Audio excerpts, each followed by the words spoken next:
ನಿಜ ಹೇಳ್ಬೇಕಂತ ಹೇಳಿದ್ರೆ ಬಾಸ್ ಹಾಕ್ಕೊಂಡಿರೋ ಚಪ್ಪಲಿಯಿಂದ ಹಿಡಿದು ಹಾಕೊಳ್ಳೋ ಸ್ಪೆಕ್ಸ್ವರೆಗೂ ಮೀಡಿಯಾದವ್ರಿಗೆ ಅದೇ ಕೆಲಸ ಆಯ್ತಾ. ಬಾಸ್ ಟಿ ಶರ್ಟ್ ಹಾಕಿದ್ದಾರೆ, ನಮ್ಮ ಯಜಮಾನ್ರು ಹಾಕಿರೋ ಟಿ ಶರ್ಟ್ನ ನಾವು ಹಾಕೊಳ್ಳೋಕೆ ಹೆಮ್ಮೆ ಪಡ್ತೀವಿ. ಆಮೇಲೆ ಅದನ್ನು ಟ್ರೆಂಡ್ ಮಾಡಿ ಅವ್ರು ಹೇಳ್ತಾ ಇದ್ದಾರಲ್ಲ ಪೂಮಾ ಟಿ ಶರ್ಟ್ ಹಾಕ್ಕೊಂಡಿದ್ದಾರೆ ಅಂತೇಳಿ, ಅವರು ಆರೋಪಿ ಅಷ್ಟೇ, ಅಪರಾಧಿ ಅಲ್ಲ. ಒಬ್ಬ ಆರೋಪಿ ಯಾವ ಟಿ ಶರ್ಟ್ ಹಾಕ್ಕೊಳ್ತಾರೆ, ಯಾವ ಒಂದು ಪ್ಯಾಂಟ್ ಹಾಕ್ಕೊಳ್ತಾರೆ ಅಂತ ಹೇಳೋದಕ್ಕೆ ಯಾರಿಗೂ ಅಧಿಕಾರ ಇಲ್ಲ. ಅದು ನಿಮಗೂ ಗೊತ್ತಿದೆ, ನಮಗೂ ಗೊತ್ತಿದೆ. ಬಟ್ ಬಾಸ್ ಹಾಕ್ಕೊಂಡಿದ್ದಾರೆ ಅಂತೇಳಿ ನಾವು ಬೆಳಗ್ಗೆ 40 ರಿಂದ 50 ಜನ ಪೂಮಾ ಶೋರೂಮ್ ಹೋಗಿ ನಮ್ಮ ಹುಡುಗರು ಆರ್ಡ್ರ್ ಕೊಟ್ಟು ನಾವು ಮಾಡಿಸ್ಕೊಂಬಂದು ನಾವು ಇಟ್ಕೊಂಡಿದ್ದೀವಿ. ಯಾಕೆ ಮಾಡ್ತಾಯಿದ್ದೀವಿ ಅಂತ ಹೇಳಿದ್ರೆ ಬಾಸು ನಮಗೆಲ್ಲ ಇನ್ಸ್ಪಿರೇಷನ್ನು ಇವಾಗಲ್ಲ, ಮುಂದೆಯಿಂದ ಇದೆ, ಸಾಯೋವರೆಗೂ ಇದ್ದೇ ಇರುತ್ತೆ.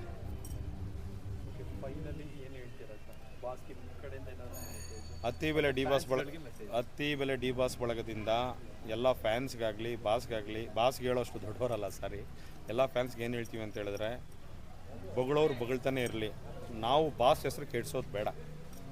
ಬಾಸ್ ಮಾಡೋ ಒಳ್ಳೆ ಏನು ಕೆಲಸ ಅದನ್ನು ಮಾತ್ರ ಫಾಲೋ ಮಾಡೋನೇ ಹೊರತು ಇನ್ನೊಬ್ಬರನ್ನ ಬೈಕೊಂಡು ಇನ್ನೊಬ್ಬರನ್ನ ತೆಗೆದುಕೊಂಡಿದ್ರೆ ಬಾಸ್ಗೆ ಶ್ರೇಯಸ್ಸು ಅಲ್ಲ, ಬಾಸ್ಗೆ ಒಳ್ಳೆ ಹೆಸರು ಬರೋದಿಲ್ಲ.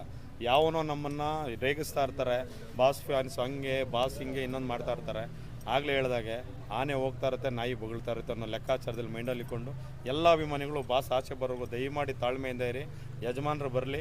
ಇದು ಏನು ನಾವು ಸಾರಿತಿನಲ್ಲಿ ಯಜಮಾನರು ಬಂದಾಗ ಎಷ್ಟು ಲಕ್ಷಾಂತರ ಜನ ಸೇರಿದ್ರು, ಅದೇ ರೀತಿ ನಮ್ಮ ಯಜಮಾನರು ಆಚೆ ಬರ್ತಾರೆ. ಆ ಸೆಲೆಬ್ರೇಷನ್ನು ನಮ್ಮೆಲ್ಲರೂ ಹುಟ್ಟದಬ್ಬಕ್ಕಿಂತ ಈಗ ಊರಬ್ಬಗಳಿಗಿಂತ ಚೆನ್ನಾಗಿ ನಾವು ಒತ್ತಿ ಬೆಲೆಯಲ್ಲಿ ದೊಡ್ಡದಾಗಿ ಮಾಡೇ ಮಾಡ್ತೀವಿ ಅಂತೇಳಿ ಈ ಕ್ಷಣದಲ್ಲಿ ನಾವು ಹೇಳೋಕ್ಕೆ ಇಷ್ಟಪಡ್ತೀವಿ. ಸರ್ ಲಾಸ್ಟ್ ಕ್ವಶನ್, ಇವತ್ತು ಪ್ರಸನ್ನ ಥಿಯೇಟ್ರಿಗೆ ವಿನೋದ್ ಪ್ರಭಾಕರ್ ಅವರು ಬಂದಿದ್ರು. ಅವರು ಸುಖದಲ್ಲಿ ಇರ್ತೀವಲ್ಲೋ ಗೊತ್ತಿಲ್ಲ, ಕಷ್ಟ ಅಂತ ಬಂದಾಗ ನಮ್ಮ ಗಜಪಡೆಯಲ್ಲಿ ನಾವು ಇದ್ದೇ ಇರ್ತೀವಿ ಅಂತಂದ್ರೆ ಅದ್ರ ಬಗ್ಗೆ ನೀವು? ಸಂತೋಷದ ವಿಚಾರ ತಾನೆ ಸರ್, ಸಂತೋಷದ ವಿಚಾರ ತಾನೆ. ಇದೇ ನಾವು ಕಾಟೇರ ಬಂದಾಗ ಇದೇ ನಮ್ಮ ಮಿನಿ ಟೈಗರ್ ಪ್ರಭಾಕರ್ ಅವರು ಇಲ್ಲಿ ಬಂದಿದ್ದರು. ನಮ್ಮ ಒಂದು ಸೆಲೆಬ್ರೇಷನಲ್ಲಿ ಅವರು ಸಹ ಒಂದು ಅಭಿಮಾನಿಯಾಗಿ ಬಾಸ್ ತಮ್ಮನಾಗಿ ಬಂದು ನಮ್ಮ ಕೈ ಜೋಡಿಸಿದ್ದಾರೆ. ಅವ್ರು ಹೇಳಿದ್ರೆ ಏನು ಸರ್ ತಪ್ಪಿದೆ? ಅವರೊಬ್ಬರೇ ಅಲ್ಲ, ಕೋಟ್ಯಾಂತರ ಅಭಿಮಾನಿಗಳು ಬಾಸ್ ಕಷ್ಟದಲ್ಲಿ ಸುಖದಲ್ಲಿ ಎಲ್ಲದರಲ್ಲೂ ಜೊತೆಯಲ್ಲಿ ಇದ್ದೇ ಇರ್ತೀವಿ. ಎಕ್ಸ್ಪೆಷಲಿ ಅತ್ತಿಬೆಲೆ ಡಿ ಬಾಸ್ ಅಭಿಮಾನಿಗಳು 24/7 ಬಾಸ್ ವಿಚಾರದಲ್ಲಿ ಯಾರೇ ಫೋನ್ ಮಾಡಲಿ, ಕಷ್ಟ ಅಂತ ಅಭಿಮಾನಿಗಳು ಯಾರೇ ಫೋನ್ ಮಾಡಲಿ, ಏನೇ ಒಂದು ನಮ್ಮ ಕಷ್ಟ ಅಂತ ಹೇಳಿದ್ರೆ ನಾವು 24/7 ನಮ್ಮ ಹುಡುಗರಿದ್ದಾರೆ. ಅವ್ರು ಎಲ್ಲರ ನಂಬರು ಗ್ರೂಪಲ್ಲಿದೆ.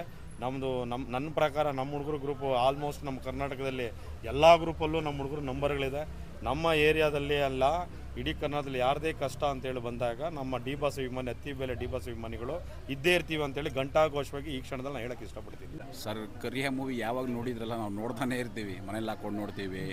ಆಲ್ಮೋಸ್ಟ್ 23 ವರ್ಷ ಆಗಿದೆ, ಆಗಲಿಂದ ನೋಡ್ತಾ ಇದ್ದೀವಿ. ನಾವು ಆಲ್ಮೋಸ್ಟ್ ಮನೇಲಿ ನೋಡ್ತಾ ಇರ್ತೀವಿ. ಈಗಲೂ ನೋಡಿದ್ದೀವಿ, ಬೆಳಿಗ್ಗೆ ಒಂದು ಶೋ ನೋಡಿದ್ವಿ, ಈಗಲೂ ನೋಡಿದ್ದೀವಿ, ನಾಳೆ ನೋಡ್ತೀವಿ. ನಿಮ್ಗೆ ಗೊತ್ತು, ನಿಮಗೆ ಶನಿವಾರ ಭಾನುವಾರ ನೋಡ್ತೀವಿ ಸರ್. ಯಾಕಂದರೆ ಆ ಟೈಮಲ್ಲೇ ಅದು ಒಂದು 600 ದಿವಸ ಹೊಡಿತು ಕಂಟಿನ್ಯೂ.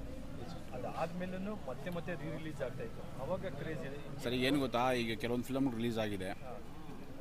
ಸೊ ಇದು ರಿಲೀಸ್ 23 ವರ್ಷದ ಹಿಂದೆ ರಿಲೀಸ್ ಆಗಿರೋ, ಇದನ್ನೂ ಒಂದು 120 ಥಿಯೇಟ್ರಲ್ಲಿ ಹಾಕಿದ್ದಾರೆ. ಸೊ ನೀವು ಆಲ್ಮೋಸ್ಟ್ ನೀವು ನೋಡೋದು ಬೆಳಗ್ಗೆಯಿಂದ ಎಲ್ಲ ಕಡೆ ಗಲಾಟೆ ಆಗ್ತಾಯಿದೆ. ಶೋಗಳು ಕೆಲವೊಂದು ಕಡೆ ನಿಲ್ಲಿಸಿದ್ದಾರೆ, ನಾಳೆಯಿಂದ ಆಗ್ತದೆ ನಿಲ್ಲಿಸಿದ್ದಾರೆ. ಸೊ ಇದು ಒಂಥರ ಕ್ರೇಜ್ ಇವಾಗಿದೆ. ಬಟ್ ಬಾಸ್ ಈಚೆ ಇದ್ದರೆ ಚೆನ್ನಾಗಿರೋದು. ರಿಲೀಸ್ ಆಗಿ ಬಾಸ್ ಈಚೆ ಇದ್ದಿದ್ರೆ ಇದರಿಂದ ಡಬಲ್ ತ್ರಿಬಲ್ ಸೆಲೆಬ್ರೇಷನ್ಸ್ ಮಾಡ್ತೀವಿ. ಫಿಲಮ್ ಕ್ರೇಜ್ ಹೆಂಗಿದೆ ನಮ್ಮ ಹಂಗಿರೋದು. ಅದರಲ್ಲಿ ಏನು ನಾವು ಪದೇ ಬಾಸ್ದು ಕ್ರೇಜು ಅಂತ ಎಲ್ಲ ಹೇಳ್ತಾರೆ, ಅದು ಹೇಳ್ಕೊಡೋ ಅವಶ್ಯಕತೆ ಇಲ್ಲ. ಅದು ಪ್ರತಿಯೊಬ್ಬರಿಗೂ ಮೀಡಿಯಾದವರಿಂದ ಹಿಡಿದು ಅಭಿಮಾನಿಗಳಿಂದ ಎಲ್ಲರಿಗೂ ಗೊತ್ತು ಬಾಸ್ ಕ್ರೇಜ್ ಏನಂತ. ಖುಷಿ ವಿಚಾರ ಅದು. ಇನ್ನೊಂದು ಸರ್, ಮೀಡಿಯಾದಲ್ಲಿ ಮಾತಾಡ್ತಾವ್ರೆ ದರ್ಶನ್ ಇಲ್ಲ ಅಂದರೆ ಕನ್ನಡ ಇಂಡಸ್ಟ್ರಿ ಇಲ್ಲ ಅನ್ನೋ ಥರ ಮಾತಾಡ್ತಾರೆ ಸರ್. ಖಂಡಿತ ಅದು ಏನು ಗೊತ್ತಾ, ಈಗ ಎಲ್ಲ ಹೀರೋಸ್ಗೂ ಅವ್ರದ್ದೇ ಫ್ಯಾನ್ಸ್ ಬೇಸ್ ಇರುತ್ತೆ. ಬಟ್ ಒಂದು